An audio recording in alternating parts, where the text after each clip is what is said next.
নমস্কাৰ, মই পম্পি দিহিঙীয়া। কি খবৰ সকলোৰে? আশা কৰোঁ সকলোৰে ভাল। আজি ওলালো ৰংপুৰত থকা মোৰ আপাহঁতৰ ঘৰলৈ। ঠিক ঘৰলৈ নহয় বাৰু, মানে আপাহঁতৰ দোকানলৈ। মাৰ লগতে গৈছোঁ বাৰু। আপোনালোকেতো জানেই মই প্ৰায় মাৰ লগতে যাওঁ। অকলে যাবলৈ কিবা ভাল নালাগে, মাক এৰিবই নোৱাৰোঁ। এয়া কথা কৈ থাকোঁতে আপাহঁতৰ দোকান পালোহি। বহুত দিন অহাই নাছিলোঁ, আজি বোলো গৈয়ে আহোঁ। দোকানখন খোলা বহুত দিনেই হ'ল, আহিবলৈ সময় মিলাবই পৰা নাছিলোঁ। মই নহয়, মায়ে সময় মিলাবই নোৱাৰে আকৌ। আহি দোকানখন এবাৰ দেখাই দিছোঁ। আমি চাহ খাই ল'লোঁ, আপাকো দেখাই দিছোঁ। চাহ খাই বহুত কথা পাতিলোঁ, যিহেতু বহুত দিনৰ পাছত লগ পাইছোঁ। অলপ সময় পাছত চাওমিন ফ্ৰাইড ৰাইচ বনাই দিলে। ইয়াতে ফাষ্ট ফুড সকলো পাব। আপোনালোকে আহিব দেই আপাহঁতৰ দোকানলৈ, কিবা কিবি খাই যাব।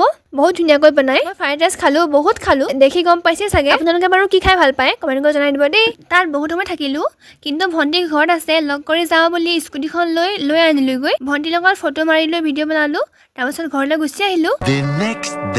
আজি আহিলোঁ ডুমডুমালৈ, মানে ভাগিনজনীৰ অলপ গা বেয়া, মুখত কিবা হৈছে। এয়া তাহাঁতি ভিতৰত ডক্টৰ দেখুৱাই আছে, মই বাহিৰতে বহি আছোঁ। তাত দৰৱ এগালমান দিলে, তাৰ পৰা ওলাই কিবা এটা খাই ল'লোঁ। ভিডিঅ' কৰিবই নোৱাৰিলোঁ, তাই আমনি কৰিলে। তাৰপিছত আমি ঘৰলৈ গুচি আহিলোঁ। বাৰু আজিলৈ ইমানেই, বাই।